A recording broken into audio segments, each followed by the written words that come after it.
Imagine receiving an invitation to a luxurious island retreat, only to discover you're trapped with 9 strangers, each harboring dark secrets. Now picture one by one, they start to die in a chilling game that echoes an old nursery rhyme. Welcome to Agatha Christie's suspenseful masterpiece, And Then There Were None. Set in the 1930s, 10 strangers are invited to Soldier Island, a remote location off the coast of England. The guests are lured by the promise of a luxurious stay, but upon arrival, they find that their mysterious hosts are nowhere to be seen. The only staff are Mr. and Mrs. Rogers, who seem just as puzzled about the absence of their employers.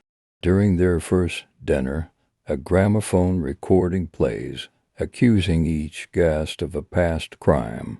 The accusations are chilling, revealing that each person has a dark secret. The tension skyrockets as the guests realize that they were all invited here under false pretenses with no way off the island. Things quickly turn sinister when Anthony Marston, a reckless young man, collapses and dies after consuming a drink. His death mirrors the first verse of a nursery rhyme hanging in their rooms. 10 little soldiers went out to dine. One choked his little self, and then there were 9. The guests are horrified. On the following morning, Mrs. Rogers is found dead in her sleep, aligning with the second line of the rhyme. 9 little soldiers sat up very late. One overslept himself, and then there were 8. The group begins to panic, realizing that they are being killed off one by one according to the rhyme. General MacArthur, who is accused of sending a subordinate to his death, wanders away and is later found dead from a blow to the head, just as the third verse predicts. 8 little soldiers traveling in Devon. One said he'd stay there, and then there were 7.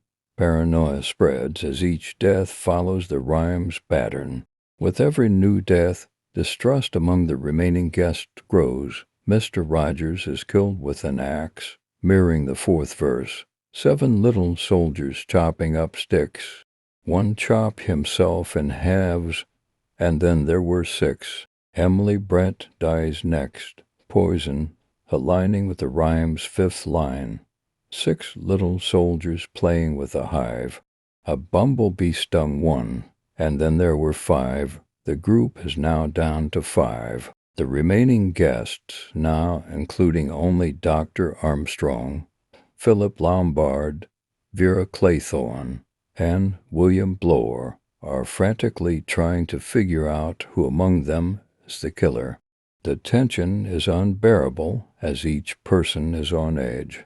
Dr. Armstrong disappears and is later found dead, following the rhyme's line, for little soldiers going in for law. One got in chancery, and then there were 3. Bloor is crushed by a falling marble clock, reflecting the verse. 3 little soldiers walking in the zoo. A big bear hugged one, and then there were 2. Lombard and Vera are the final 2. In a dramatic confrontation, Vera shoots Lombard in a desperate act of self-defense. She then returns to the house, only to find a noose prepared in her room. Believing that she is destined to die as foretold by the rhyme, she hangs herself, completing the final line. 1 little soldier left all alone. He went and hanged himself, and then there were none. After the murders, a confession letter is discovered, written by Justice Wargrave. He reveals himself as the mastermind behind the killings, meticulously planning the perfect crime to punish those who escaped justice. Wargrave's twisted sense of justice and his elaborate scheme leave no room for escape. And then there were none as a masterclass in suspense and psychological thrillers, illustrating the darkest corners of human nature. Agatha Christie's brilliant plotting and complex characters make this novel a timeless classic. If you enjoyed this chilling tale, be sure to read the book or check out one of its many adaptations. Let us know your thoughts in the comments, and don't forget to like and subscribe for more intriguing stories.